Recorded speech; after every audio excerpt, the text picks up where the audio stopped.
Hey guys, welcome to world affairs. मैं हूं प्रशांत धवन और बिल्कुल मेरी सारी वीडियोस आपको मिलेगी on world affairs. Subscribe to this channel.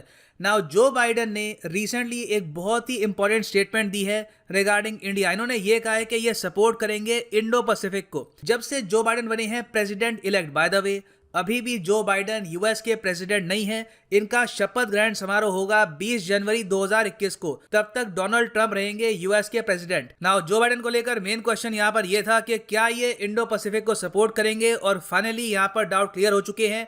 Quad को सपोर्ट करे ना करे वो अलग बात है, चाइना के प्रति ये कितने हार्श होते हैं वो अलग बात है, मगर जो मेहनत Donald Trump, Shinzo Abe, Scott Morrison, Narendra Modi, इन सब लीडर्स ने करी थी अपने टाइम में टू बिल्ड इंडो पैसिफिक, वो मेहनत खराब नहीं होगी। उस पर यूएस काम करता रहेगा। So this is a good news. और बाय द वे जब हम बात करते हैं इंडो पैसिफिक इनिशिएटिव की, तो हम यहाँ पे प्राइमरली बात कर रहे हैं इस रीजन की। यहाँ पे आप देखोगे ये है पैसिफिक ओशन, और यहाँ से लेकर यहाँ पे जो भी इंडियन ओशन का एरिया है, this comes under Indo Pacific. पहले इस रीजन को प्राइमरली, ये जो रीजन है इसको कहा जाता था एशिया पैसिफिक, और यहाँ पे जो सेंट्रल रोल था वो था चाइना का। इंडो पैसिफिक चाइना की इंपॉर्टेंस कम करता है रीजन में, और इंडिया की इंपॉर्टेंस और साथ ही साथ इंडियन ओशन की इंपॉर्टेंस बढ़ाता है इन द पैसिफिक रीजन। और सिंस यहाँ पे हम बात कर रहे हैं यूएस प्रेसिडेंट्स की, तो एक क्वेश्चन मैं आपसे पूछूंगा। आज के समय एक किताब है, बहुत न्यूज में है, काफी कंट्रोवर्सी में भी आ गई थी। किताब का नाम है ए प्रॉमिस्ड लैंड।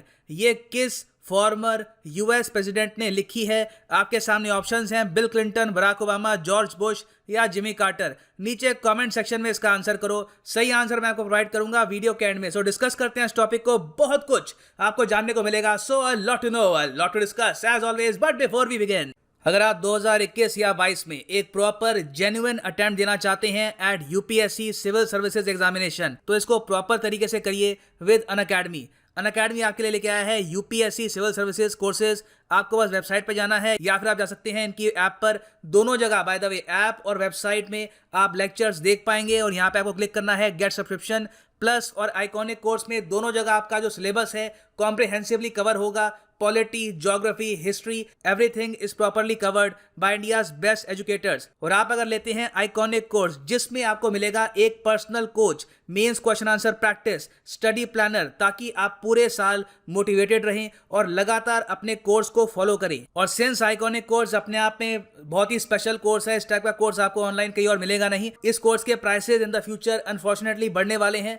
यहाँ पे आप देखेंगे लिखा हुआ है प्राइसेज विल इंक्रीज सून, तो जब तक ये सस्ता है बाय इट। और 69,500 प्राइस जो है यहाँ पर, ये पे मत कर देना, डू नॉट पे दिस प्राइस। सीधा यहाँ पर एक कोड डालो PD10 and you will get flat 10% discount. So use the code PD10 and start preparing for UPSC Civil Services Examination. So यहाँ पे आप देख पाएंगे इंडियन प्राइम मिनिस्टर की ट्वीट है। रिसेंटली इन्होंने बात करी है कमला हैरिस और जो बाइडन से फोन पर।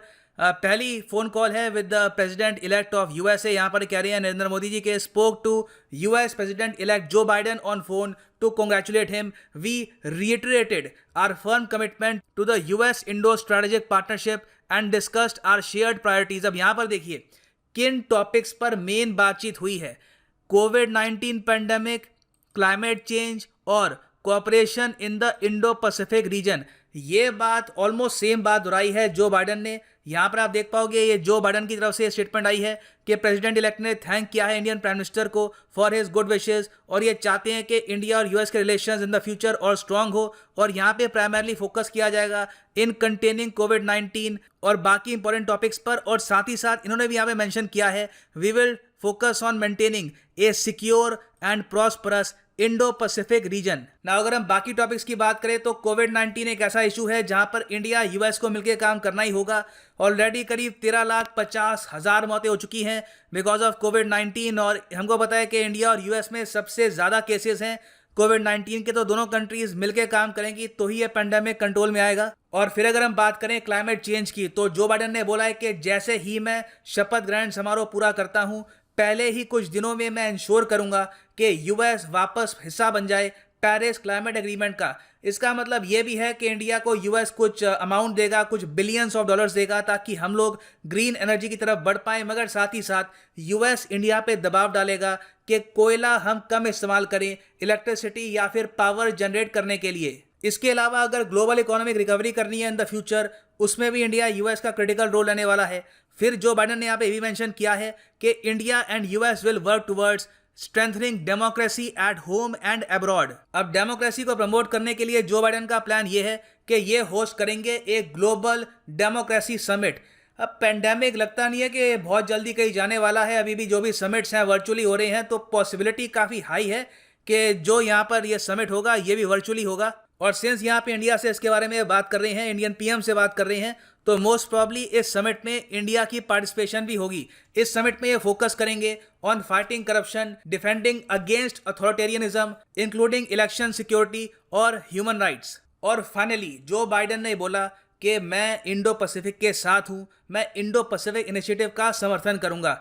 अब ये बहुत ही इंपॉर्टेंट बात है क्योंकि जो ये टर्म है जियोपॉलिटिकल सिग्निफिकेंस के हिसाब से बहुत ही इंपॉर्टेंट है। आप अगर इस टर्म की हिस्ट्री देखें तो सबसे पहले मैं यहाँ पे श्रेय दूंगा शिंजो आबे का, जापान के former prime minister, visionary leader थे, God bless his health.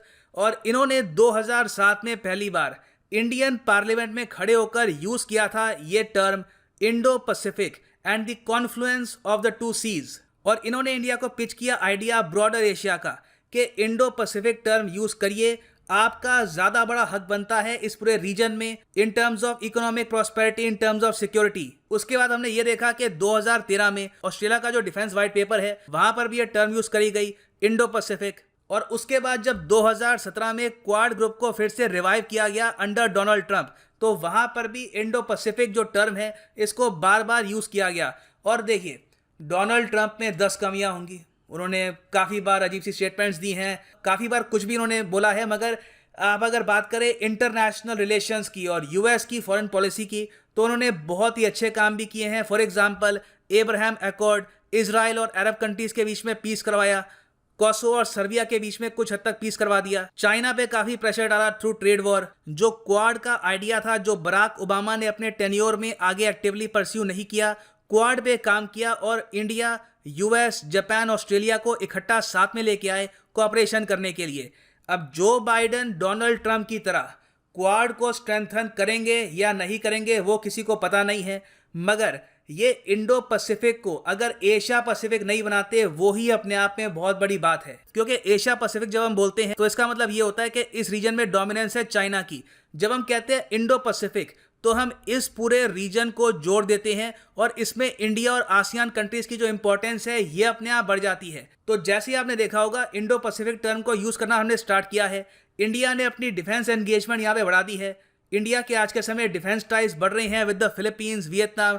Philippines को तो बाय द वे अगले साल हम सेल करेंगे सुपरसोनिक क्रूज मिसाइल ब्रह्मोस। उसके अलावा रिसेंटली इंडिया ने डिफेंस एग्रीमेंट साइन किए हैं विद साउथ कोरिया, जापान, जिससे एक दूसरे के जो मिलिट्री बेसिस हैं हम यूज कर पाएंगे। और इंटरेस्टिंग बात यहाँ पर यह है कि जो इंडो पैसिफिक टर्म है इसको लेकर रशिया ने काफी बार आपत्ति जाहिर करी है इंडिया में ही खड़े होकर। यहाँ पे आप देखेंगे आर्टिकल है 2020 का, क्या था कि रशिया के विदेश मंत्री इंडिया में आए और इंडिया में एक डायलॉग होता है बहुत ही इंपॉर्टेंट, रायसीना डायलॉग। वहां पर स्पीच देते हुए ये कहा कि इंडो पैसिफिक ये क्या है, आप क्यों इसको सपोर्ट करते हैं, खुल के क्यों नहीं बोलते आप कि इंडो पैसिफिक तो आप चाइना को एक्सक्लूड करने के लिए कर रहे हो, चाइना पे दबाव डालने के लिए आपने बनाया है इंडो पैसिफिक। और रशिया कभी भी ऐसी स्ट्रेटजी का समर्थन नहीं करेगा, ये Russia by the way openly कह चुका है इंडिया में खड़ा होकर। तो आप सोच कर देखिए कि जिस इनिशिएटिव को चाइना की तरफ से विरोध था, रशिया की तरफ से विरोध था, डोनाल्ड ट्रंप ने इसको फिर भी सपोर्ट किया, इसको नर्चर किया। और अब एटलीस्ट जो बाइडन ये कह रहे हैं कि पिछले 3 साल में जो आपने बहुत मेहनत करी है